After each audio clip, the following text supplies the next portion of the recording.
Hello and welcome to First Issues Weekly, the compilation of the weekly comic review show First Issues Now. Every day you can check out the newest first issues on First Issues Now, or weekly in a batch like this right here. I'm AJ Carey, the comic archivist, and these are the comics released for the week of September 10th, 2025. Yeah, this week turned into me dumping every episode of First Issues Now on the same day as this, but hey, if you're hearing this, you don't know that I did that. Go listen to those. This came out on a Wednesday it was supposed to. I mean, I like Jed MacKay, and it focuses on Nova, which may work out for Imperial War, since it is a space cop, if you boil down his character enough to piss anyone who's actually a Nova fan off. Oh well. This is Imperial War Nova, Centurion number 1. Written by Jed MacKay and Jonathan Hickman, art by Matteo Delafonte, colors by Yen Nitro, and letters by VC's Corey Petit. Holy shit! That's a good twist to this whole thing. First I want to say that I'm still meh on the Imperial storyline. I am. But honestly, of course it'd be the people not referenced at all anywhere else who is to blame. For the non-spoiler bit, this is actually a shockingly fantastic look at Rich Rider's Nova, if you're a fan of the character, especially from the 2017 book. I wasn't too big on that initially, but this really wraps up the storyline about the corrupted world mine with a bang. The art is also pretty solid, although it's primarily talking scenes except for when we see the corrupted world mine looking very much like Rasputin is about to use Hellboy to summon him. It's cool. So before I get into the spoilers, let's do my verdict real quick. My verdict for this book is, read it with an asterisk. Read it means that it is absolutely worth reading, and that asterisk is that I think if you aren't a fan of Nova, this may make you interested in the unnoted Nova run from 2017. It is good, go check it out. It is a solid enough run, and it actually is what turned my opinion around on Nova as a character. Now on to the spoilery bit. So this issue finally shows who is to blame for the whole Imperial War thing, and it's Jonathan Hickman's favorite group, the Inhumans. That's actually a great idea since they haven't really been interesting since 1998. Well, and Hickman did do a great job with the characters before the Perlmutter Pettiness era, decided to axe the X-Men and the Fantastic Four, and then try to make the Inhumans happen. Yes, I have several rants about that time period up on my YouTube. I would suggest the Inhumans push one, but I do go off way too hard in the Death of X stuff that I covered. Anyways, I do have one worry about that, and that's that this isn't a bad idea by any stretch, but Hickman really used a lot of his Inhuman notes for the Krakoa era of the X-Men. So I'm curious if this is going to fall into the Hickman's got a plan category, or if this is a Hickman setting things up and then stepping away for someone else to back cleanup on. You know, like Krakoa, and the Ultimate Universe, and the Fantastic Four. Either way, I'm in like Flynn when it comes to this. So I am finally excited to see what's going to happen in the next Imperial tie-in issue, if there are any. Well, at least the cover let me know that Danny Rand is coming back from the dead to save the Iron Fist. It would have been a shame if we kept Lin Lai as a hero of any actual length of time for any actual storyline. Okay, that's not fair. Danny Rand is a good character, so let's see how this goes. This is The Undead Iron Fist, number 1. Written by Jason Liu, art by Fran Gillane, colors by Jim Campbell, with letters by Travis Lanham. Okay, where do I start with this? First, let's go over to League of Comic Geeks and let's see the solicit.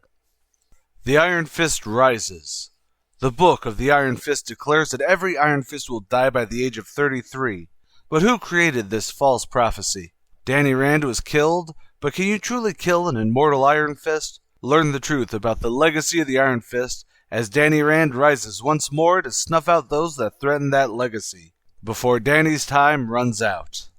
Thank you, Solicit, although I would say, how do we know it's a false prophecy? Danny Rand has actually died a couple times now. Okay. That is honestly the plot, though. This is an action-heavy romp of a book that feels like it wants to be about something, but ultimately can't really cross that threshold. Not with this character, mind you. This is mostly just generic fight scenes. And it looks good, don't get me wrong on that. This book's substance is the visual. But, I mean, it's also Danny Rand as Iron Fist. The solicit is the plot, although the actual issue is primarily Iron Fist just beating up a family that is possessed by demons, then fighting the demons, and then Brooklyn Spider-Man shows up too, acting like he has no idea who Iron Fist is at all. I know he technically has a new costume, he's got a grifter-style handkerchief mask thing, and he also has a really cool arm. But it's Iron Fist in color, and it's not this, wow, he looks so different. It's, oh, he has everything, including a cool golden arm and a mask. He would know. Oh, it also cuts between Danny and Hell, mostly climbing a cliff, and then talking to other Iron Fist. So before I get into my issues with this issue, I want to say that it is not outright bad. This isn't egregious in any way, but the issues are there. I think the major one for this is that it feels like a pretty bare book. There's not a lot of dialogue or narration, and when there is, it feels like it's not really saying anything. A good for instance is that when he's climbing the wall in Hell, it is a perfect spot to give a wallow text, even if you don't want to do a wallow text, which is fair. But you can recap Danny's death, you can recap a lot more than a couple sentences. And I'd even argue that the lettering feels rushed here. Which is weird because Lanham is usually really good at being a ghost of a letterer, but there's a moment where certain titles are really hindering the action when they pop up. Now that could be a script issue though, with him doing his best given the art and the writing. Always remember your letterers, people. But speaking of that writing, the premise is a decent enough book.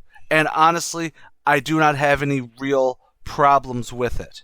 But the issue I have with the writing on this book feels so middle of the road. And I don't mean just, yo man, it's mid. I'll talk about that in a moment. You can argue that it is because Iron Fist is a mid-carder at the best of times, but I'm also wondering if this book was supposed to be either a lot darker or a lot lighter than when it was originally pitched. It feels like it got changed at the last minute one way or the other. See, the art is very much not the dumb, fun chop sake that we saw in Heroes for Hire or Iron Fist and Power Man. I think that was the last major one that people talked about. It is a much darker and broodier book. But the first scene in this is Luke Cage having a breakdown in front of Danny Rand's grave before seeing that Danny's grave is fully dug open and everything. It is actually a really funny moment when you realize that he went on for about a page and a half without noticing the 6x4 hole in front of him at the grave that he is supposed to be mourning. And then the demons possessing a family, including the old granny, and the dialogue is where we only see the humor for it, for the most part. Because it doesn't go full purple prose like it's drawn to be, and it wants to be this hardline street-level thing, but it can't even do the sarcasm that could have worked with a Spider-Man in half of the damn book. I know Miles isn't as quip-heavy as Petey, but there is a nice middle of the road. All Spider-Men know how to be melodramatic. But anyways, my verdict is, read it. Read it means that you can read this. It is not a bad book by any stretch, but it's not really anything that you'd have a feeling about by the end. Except maybe that the art from Fran and Jim really deserves to be on a different book with how this came out. But hey, you may dig it, so it's not a horrible waste of money. This is me just being a cautious friend to you all. This book has my baby girl Blink in it, so I'm already going to give it a 10 out of 10 and a collect it. Wait, it's written by Jeff Loeb? Oh, son of a... This is X-Men of Apocalypse Alpha #1. Written by Jeff Loeb, art by Simone DeMeo, with letters by Richard Starking and Tyler Smith. I'm honestly not entirely sure how I feel about this. Let's do a solicit read and go from there. The X-Men of Apocalypse crash into the mainstream Marvel Universe. A dystopian future created when Charles Xavier was killed, Age of Apocalypse is home to a war-torn group of X-Men led by Magneto. In order to free their Earth from Apocalypse's cruel reign, they were willing to sacrifice their very existence. Or so they thought. The main timeline was restored. Apocalypse was defeated, but their world lived on. Taking place in the direct aftermath of the original crossover's explosive finale, X-Men of Apocalypse reignites the mission of this iconic reality's X-Men, as the journey here is to ensure this universe's survival. This desperate mission will take them into the main Marvel Universe, where they will come into conflict with their classic counterparts, forever impacting both teams' destinies. Did they just use the pitch line as the solicit? because that is very much how do we sell this to a suit. Because honestly, I don't see any fans of X-Men reading that and going, yeah, that's the book for me. Look, it's been 30 years since the Age of Apocalypse, but let's be clear. It has been revisited so many damn times. Officially in 2005, when we had that official continuation miniseries, a 2011 miniseries sequel about after Apocalypse was defeated. 2015 had an Age of Apocalypse mini for Secret Wars. And that's just all the direct stuff, and not the stuff like Exiles or X-Men Blue, or characters that came to piss people off like Dark Beast, or several events that were essentially Age of Apocalypse but, like the one that starred X-Men a couple years back. You know, X-Man, who appears at the end of this book when the team comes to the 616. Marvel has over-milked this stable and are about to do Age of Revelation, which is basically just another take on that. So you pitching it as, this is the official sequel 30 years later, is really fucking hollow. Now I say hollow because there is nothing here in this book that actually makes it feel like a continuation. The best way to explain this would be like it feels like last week when I read the Spider-Man 94 comic. It is a continuation in name only with basic iconography that also feels watered down. When I mean watered down, I mean that this is a Xerox of a Xerox of a Xerox that basically goes, screw the unique world, let's go to the 616. When right now, and this is actually a backdoor way to make a revamp of the 90s comics, it's absolutely not worth going to. And personally, I think there's two moments in this that makes me legitimately mad or disconnect fully from this book. The first is that Havoc looks like the 616 Havoc, not the AOA Havoc, and that it's its own can of worms, since that reminds me of that weird Havoc is actually a nexus point for the multiverse thing from, I want to say, X-Men Forever. But no, AOA Havoc does not look like that. But the real point, because you could argue maybe there is something that I missed where AOA Havoc did actually start looking like normal Havoc. But no, the actual point that made me completely zone in this is there's a Wrecking Ball reference from Morph. Not Wrecking Ball, the Marvel character, the song by Miley Cyrus. This isn't about referencing something that could not have happened in the AOA universe. But the song dropped 12 fucking years ago. Do you guys understand that? 12 years ago. It became a meme, and it's randomly in this book that is literally being solicited as a direct sequel to a 1998 comic. Hell, even if this comic was directly following Secret Wars, Secret Wars came out 2 years after that song came out, and wouldn't make much sense there either.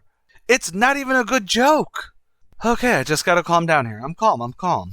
Look, I think the writing is okay for anyone who's picking this book up as just a casual fan with a bare bones understanding that the Age of Apocalypse was a thing, and they may have read the Secret Wars mini. But if you were buying the Age of Apocalypse books like I was as they were coming out, you may indeed hate this. I also think that the art is pretty good, though it's not my jam for a book like Age of Apocalypse, where I think it loses some of its je ne sais quoi. It's not a sensory overload-inducing random detail that you have to stare at and then blur your eyes to see the sailboat. So my verdict for this is a begrudging read it. Read it in this context means that if you don't have the same baggage as me, or even are just as much as of a jaded dick as I am, you should read this and figure it out for yourself. In a vacuum, it is written decent enough, and the art is pretty good. I'm tough but fair. Okay, I'm not fair at all when it comes to this book. I know. Oh, I have me one of them special banned DC comic books. You know the ones that DC always send an email out saying, hey, could you guys possibly burn these or return those copies? The last time this happened, it was overseeing a hint of Bruce Wayne's dick. I wonder what made them do that this time. And canceling issues 2 and 3, woof. It would be weird if this was about a private citizen calling out another private citizen who called for the death and subjugation of who you were as a person dying. That would be a pretty stupid reason to can a comic book, considering some of the people DC still has on staff and in their Rolodex to do a cover every so often. This is Red Hood #1, written by Gretchen Felker Martin, art by Jeff Spokes, with letters by Becca Carey. No relation. God damn, was that actually a fantastic first issue.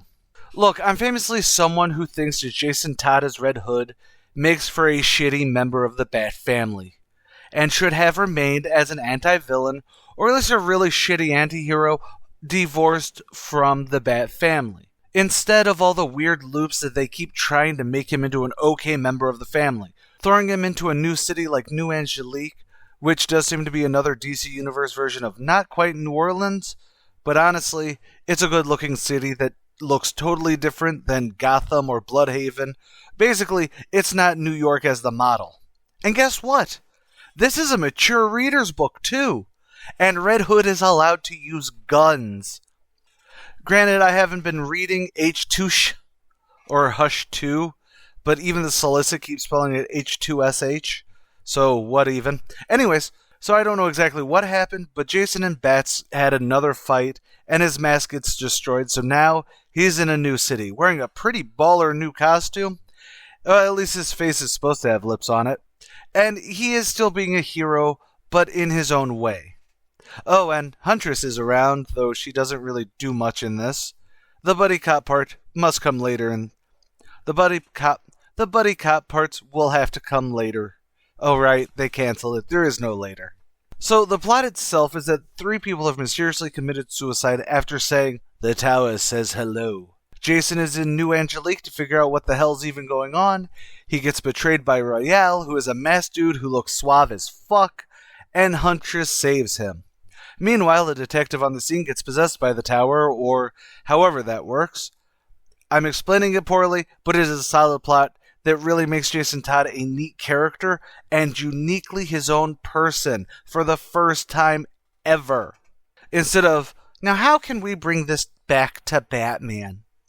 Oh yes, there is a minor flashback to let us readers not up to speed get up to speed, but yes, Jason Todd is a gun-toting dick again, but it works for him. The art too. Oh man, the art is great for the setting especially. Again, it feels so unique to the DCU, who doesn't really have a city that looks different than a stock cityscape in so long, that this just plays well. And again, the new costume for the Red Hood is a really unique take, and I really like it. Basically, it's a thick boy domino mask with red eyes and a bright red combat hoodie. Is that a thing? Make that a thing. My verdict for this book is, buy this any way you can, and then bug the fuck out of DC to re-release issue 1, and then release issues 2 and 3. It is so goddamn stupid every time any company decides to do the burn your copy please of it all. But again, they have backed groomers, bigots, sexual predators, fraudsters, and just assholes all the time. So this is just absolutely the stupidest thing one can do. Plus, it's actually a good goddamn Red Hood book. Listen, we can buy Sandman at used bookstores to not support Gaiman. We can ignore the Burnside's Batgirl, which I believe is having a compact collection out. But this isn't even that. So it's all goddamn stupid. Go bug DC for being little bitch. Yeah, see if I ever get a nod from them again. To lower my blood pressure, I've been looking forward to this book for so long, it isn't even funny. Well, okay, it's a little funny. I'm actually really curious if this is actually a backdoor test to see if DC should make a creator-owned imprint, or like DC Kids its own imprint. I hope so. This is Court, Children of the Round Table number 1. Written by Tom Taylor, art by Danielle De Nicuolo, colors by Rain Barreto, with letters by Wes Abbott. So I brought it up before that the first comic I ever read from Tom Taylor was Injustice. Jay made me read it because I gave it to them when I got the collector's edition of the game, and that was probably when I got hooked on Tom Taylor. Hilariously, to tell a different story, we were actually friends on Facebook because of a couple mutual friends we had back in the day before I actually read Injustice, and this was a happy and kind of weird coincidence. Even funnier story is that we share a birthday. Me, him, and Chadwick Boseman. He was also part of my first controversy when people saw we were friends, and that must meant that we were best friends and talked every day about how to run DC Comics or whatever the fuck people think. It was really, really dumb then. Anyways, I say all of that because It's been a couple of years. I'm now a podcast, though the weekly collection of all my reviews are up on YouTube as First Issues Weekly, and I have all my backlogs and everything up there. So do you think I'll ever beat the allegation that I only like him because we're friends? Well, the short answer is no, because this comic is great. The long answer is no, because ever since my old account got blackbagged because I didn't use my real name, we haven't been friends on Facebook. Haha. Anyways, the blurb summary of this is that a group of kids are playing when a meteor crashes down by them. The head gal pulls Excalibur out of it, it explodes, and everyone gets weapons possessed by a spirit of a Knight of the Round Table. Except Kevin. Kevin gets a stick to the face. Sorry, Kevin. Now the nebulously aged preteens, or early teens, armed with medieval magical weapons, run off into the woods to avoid the cops as they're on their way. I know I'm being a little pithy about it, but boy, was this so much of a needed read. This is honestly awesome. The characters are numerous, granted, but each of the kids does have their own personality. And honestly, the best part about it, they feel like a friend group. Actually, this is probably the best version of a modernized kids on bikes story that I've seen in a while. You know the genre. Basically, it's we missed the rose-tinted lenses of nostalgia when we were kids, and kids spent all day outside on their bikes hanging out, exploring and finding dead bodies on train tracks, or finding an alien spaceship and you become explorers. You know, that kind of thing. It is a perfect setting, and I really dig, honestly, how this doesn't try being set in the past. Like, legitimately, how do you get rid of the cell phones? The kids just agree to not bring their phones for their epic adventure, prior to the meteoric distribution of weapons, of course. And the art, oh my god, the art is just spectacular. It's vibrant, bright, kinetic, dynamic, adorably kawaii when it wants to be. It feels like a shonen manga, except, a comic. But I'll get into that in a moment. Before I get onto my soapbox for a moment, let's get the verdict out of the way. The verdict for this comic is collect it. Collect it means that it should be on your digital pull list, you should have it on your physical pull list, and you should be getting any and all variant covers you can find. They are all awesome. Go and get this, and let's see if we can get this to a second or third printing. Now for my little tidbit of brain thought making. Yeah. CORT and a couple other all-ages comics leave me with a major point. All ages is a sort of title, genre, whatever you want to call it, that needs to get put by the wayside. Is this a book that all ages can read and enjoy? Absolutely. My eldest son, Ezra, who I even got a mustachifier for way back in the day because of Injustice and Tom Taylor, is 11 now, and he really dug it. My 10-year-old also loved it. My 6-year-old liked the art, but isn't so much into reading right now, but he then spent the rest of the day playing with his wooden swords outside with his brothers because of it. It is an all-ages comic insofar as that all ages can read it and enjoy it. But strictly, that label is going to make people not give it the time of day. People that would really love this. The art by itself will make people go, it's not dark enough for me, so they won't even give it the moment of their time. Again, they would still love this book. Those are also fair. Comics aren't for everyone, as no art ever really is. So, a brighter art style going, that's not what I read, that's not a problem. However, I'm opining about, what if we had a similar setup to manga when it came to our labeling? I mean, shonen manga and anime are the top-selling things ever, and those are officially focused on boys ages 12 to 18. Granted, it is very much what Western comics as a whole have been focused on for like 50 to 80 years. But instead of saying it's all ages, they say that it's shonen. But what if, instead of saying it was an all-ages book, that we did have a word or a term that was essentially shonen? Those that know would be like, oh, okay, I get the vibe now. I mean, even outside of age range, the vibe of a shonen manga, people kind of understand if they're fans. It covers beats like action, adventure, fighting monsters. Of course, this sort of thing doesn't work in the US and the Western world.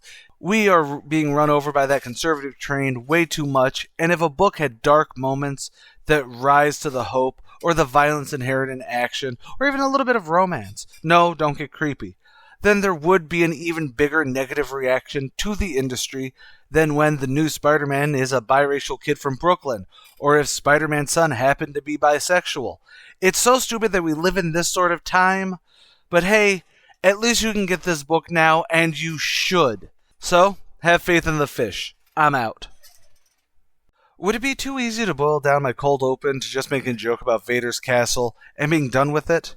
Not really. I can't think of anything other than I really like Cavan Scott when he writes Star Wars. So I just want to get into reading this. So, this is Star Wars, Tales from the Nightlands #1. Written by Cavan Scott, art by Sue Lee, with letters by Tyler Smith and Jimmy Betancourt. On Ryloth, Twi'leks whisper about the Northlands, the realm where their spirits retire after death. Legend says that on nights where the veil is thinnest, you can speak with the shades who reside there. On one such night, Anakin Skywalker and his Twi'lek friend Daisha try to summon the ghost of a much-loved relative for a final goodbye. But when Anakin makes contact with the Nightlands, the answer is anything but friendly. Enter the Nightlander, a Star Wars boogeyman that seeks to possess a living host and bring chaos to the galaxy. Do you want to know what I think the real problem with the prequel era in the public mindset is? You have one movie with Jake Lloyd as young Anakin, before a couple years later releasing one that now has Anakin, played by Hayden Christensen, as a horny, broody teen.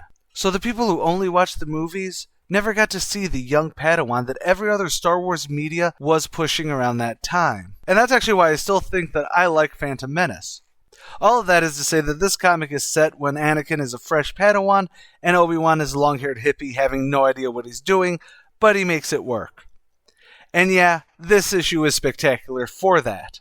So the plot is what the solicit said, but it's actually a bit more than that because it's a tried-and-true Annie is a kid who makes mistakes and learns from them story, while Obi-Wan rolls his eyes and jumps in to help towards the middle. But the characters are all there in their glory, and there is a shocking amount of heart to this too. It's really good, but that's Cavan Scott being really good with these characters. And the art is my favorite brand of dark and broody without ever hitting the overly sketchy, but what is even that, line work that some do. I do always wish I had more to say about the art when I like it, but every time I try to express what I like about art via a podcast, it feels like I say the same thing every time. It just really is a good-looking book. Now, I think it's pretty easy to say, but my verdict on this is buy it. Buy it means that it should definitely be put into your pull list, either digitally or physically, and if there's any variants you dig, buy those also. But I think a pull would be perfect for this because while this is a one-and-done story, it is still an issue 1, and the next issue will bring us to the OT timeline if that epic cover teaser is to be believed. Of course it would be. Why wouldn't it be? Go and get this book.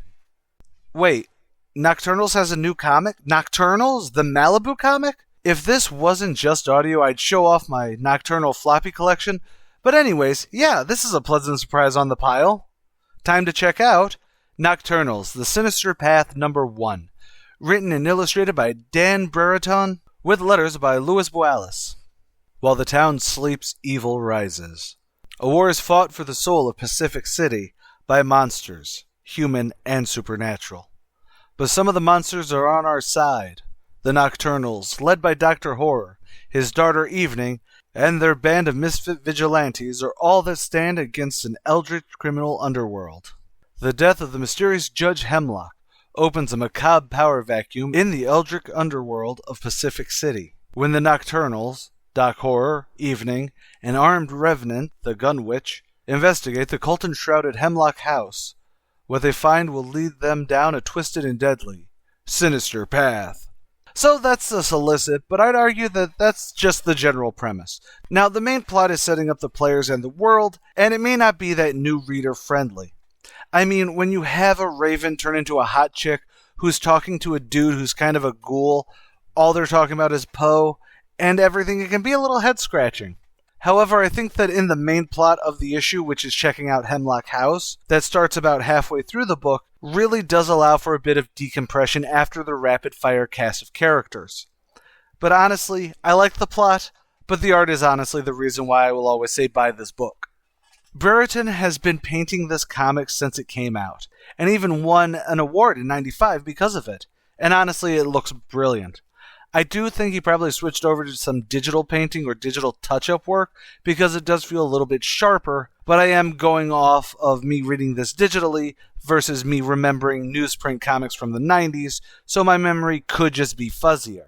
It is still brilliant looking, and one of those things that make you wonder why Brereton or just anyone really never became a go-to painted cover artist. So, I know this is a shorty, but my verdict for this comic is fairly straightforward. Buy it.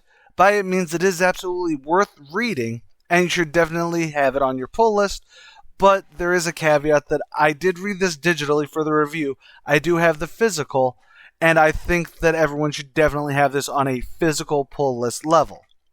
It is absolutely a book that on the page just sings. Or screams because, it's kind of spooky. Before we get into this, I do think that I have been too hard on Brian Michael Bendis in the past. I don't hate him as a writer. I actually think he is a great writer who keeps being put into gigs that just don't vibe with him for the right length of time. I mean, he's not a bad ideas guy. That's something. And Powers has always been a great read. So, 25th anniversary time for Powers 25, number 1. Written by Brian Michael Bendis, art by Michael Avon Oeming, colors by Nick Filardi, with letters by Josh Reed. Powers is back. Powers is one of the longest-running independent comics in history, and to celebrate the 25th anniversary landmark, the original creators, Bendis and Oeming, have returned for a brand new monthly series of all-new crime and capes like you've never seen them before. A fun, dangerous look at a world of heroes through the eyes of Special Homicide Officer Detective Cutter and her brand new partner, and the first power to ever make Powers division, Mobius Moon. Under the watchful eye of legendary captains Dina Pilgrim and Enki Sunrise, the new detectives are running through a minefield of all new dangers. A new unsolvable Powers murder has Cutter and Moon questioning everything about the world and their place in it. So I've had a love-hate relationship with this series for the last 20 or so years. No, I wasn't in On the Ground Floor, but hey, I think that it's never been a bad premise, a police procedural set in a superhero world with a mostly realistic outlook. However, it has always been very fluctuating in the quality. But that's always going to happen if you have a 25-year run. And this, I will say this is actually good. Now, yes, there are a few caveats to that, because if you're going into this wanting a very polished mainstream book, you will not find it here. Actually, I'll bring up that I saw a lot of people giving this shit over on League of Comic Geeks, and I do understand why, even if I don't agree. I understand going into a book that people say, yo, this book is good, you should read it, and then seeing that the character models are a bit squat and angular, and that the coloring is simplistic and on the dark side, with heavy inks and deep shadows. It's very much not the traditional mainstream comic. Yeah, you're right. But that's the style. I'd argue that a lot of people who do say the negative stuff are valid in their thoughts, but it's also generationally, I think it's the same sort of hate that I see for black and white comics, or even old school TV shows. Why does this feel so different? Honestly, because it is a relic from a far more ancient time and never really evolved. Then again, I can't also lie that most of the dialogue just sounds like everyone's trying to be tough as nails, which it is written very cop show style. And just the sheer amount of words on the page can be a bit of a drudge. However, if you are able to get over that this isn't a standard comic, I think there is something really good here, like I always have. But I also think that this is far less new reader friendly than the cartoon Brian and Mike at the beginning said. It is a new story, granted, with a new status quo and everything when it comes to superpowers, but there is also a lot of people introed super quick, and you never really get a grasp of the world. It is a rich and deep world, but you just don't really see it here. So what the hell is even my verdict going to be on this? Well, my verdict is going to be, read it, with an asterisk. Read it means that it is totally worth checking out. The asterisk is that if you thought that this was at least interesting when you read it, then throw it onto your pull list, and then also check out the massive history behind it. And hey, if it's even available anywhere, check out that Powers TV show that came out like a decade ago for the PlayStation Network. That actually wasn't too terrible, if I remember rightly. A Ryan Parrott horror comic from a studio that has been swinging for the fences? Let's go, as the kids would say. Seriously, though, I don't really have anything other than I have it, I want to read it, I'm going to go read it. Horror comics are my jam, so let's jam out with It Killed Everyone But Me #1. Written by Ryan Parrott, art by Letizia Candanisi, colors by Alessandro Santoro, with letters by Taylor Esposito. That was really damn good. First, let's hit the solicit copy. In the summer of 1996, Sutton Reed had it all. A popular teenage girl with amazing friends, a loving family, and a bright future. But it all came crashing down over one mysterious weekend that saw her friends brutally murdered and left Sutton as the sole survivor of the legendary Riverton Massacre. Now, 3 decades later, the death and disappearance of 2 local teens strikes the Riverton community again, forcing Sutton, now a divorced single mother, to face the truth she tried so desperately to hide. Because to catch one killer, she'll have to dig up the real monster she buried all those years ago. Yes, I'm calling it now. This is my favorite horror comic of the year. I say mid-September. The sheer amount of intrigue that comes with this book is legitimately criminal. I've read my fair share of horror comics, and I have a few videos up about them, like the Reader's History of the Halloween comics over on Reader's History Comics Podcast, or my YouTube. That one has the pretty pictures. But this tops that. So first I want to say that this isn't exactly like that, because this is a supernatural horror with slasher elements. But all of those elements are spectacular to give you not necessarily edge-of-your-seat horror, but edge-of-your-seat investment. I think Sutton Reed is fleshed out amazingly well in the What Is She Doing Now, while we keep flashing back to the Riverton Massacre, so you get who she is when she's asked about the deaths of the new teens who were killed very similar to what happened to her. And then when the creepy vampire demon spirit thing shows up at the end to talk and be menacing, you already know she's not going to die, but boy does it make you wonder what's about to happen. And that is honestly the greatest feat ever. In a single first issue, without just making a dun-dun-dun cliffhanger, it gets you invested to need to read the next issue. And the art. I love this art, especially for the horror inclined, where it's simple and clean but dark and inky. The ghastly horror is both in sharp detail and yet it has this shake to it where it's almost building in anxiety and has you leaning forward because you want to see better. My verdict for this is simple. Collect it.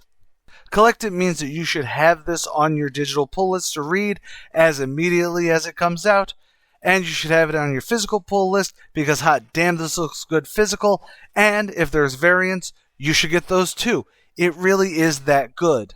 Speaking of, I don't think I actually put the final part of my Halloween retrospective up. That might come out next month.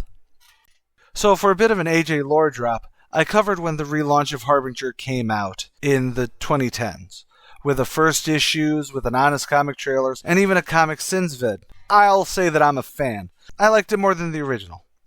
So I'm sorry if I'm a bit of a dick on this one. Give me time. This is Valiant Beyond, All New Harbinger #1.